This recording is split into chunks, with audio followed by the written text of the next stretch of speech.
Well, wolves are slated to be reintroduced to Colorado by the end of the year. We've reported on it a lot for you. Well, now Parks and Wildlife is also talking about bringing another native species back to the Centennial State, Wolverines. Climate change is shrinking the animal's snowy habitat, and conservationists are eyeing Colorado as a chance to help the species survive in years ahead. Your Mountain Newsroom reporter Spencer Wilson joins us live now from the high country. So, Spencer, this decision, though, is still up in the air. That is right. It is still a possibility at this point. If it ever does come to fruition, it would be years later than right now. That being said, there are some pretty big differences between the wolf reintroduction that we are now very familiar with after lots of reporting and this reintroduction, which is still a maybe. Colorado Parks and Wildlife says wolverines used to roam Colorado back in the early 1900s. Now they're almost completely gone across the entire United States.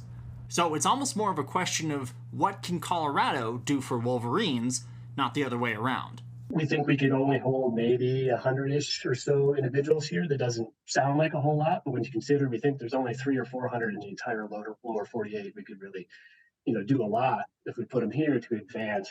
Colorado is perfect terrain for them, high tundra, and CPW already has a proposed landing site.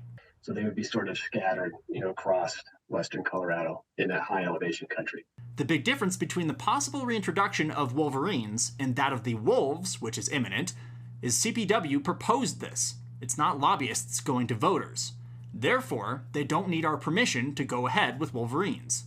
But they might bump into similar problems, like where we're going to get them from, and who's willing to work with us, and how do you get wolverines from British Columbia or the Yukon Territory or Alaska, through DIA into here. There's a lot of things to work out. But CPW says it's got the data showing it should be good for Colorado, unless you're a marmot. And we have plenty of marmots for sure. And again, realizing that this is a native species, it was part of the system all along. And so, they're going to eat a few marmots, but we don't expect them to have any real, do any potential harm to marmot populations. As for what's next to be reintroduced, I asked about jackalopes, just for good measure. The jackalope. Not yet, but we'll add that to the list.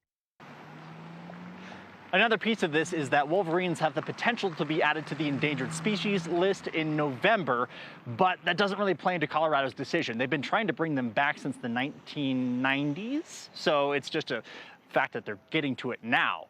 But they've been trying for decades. Live in the high country, Spencer Wilson covering Colorado first. All right, Spencer, thank you. Well, Spencer is your go-to in the high country. He lives in Summit County, so you can reach him through cbscolorado.com. You can always call him, too, and leave him a story idea.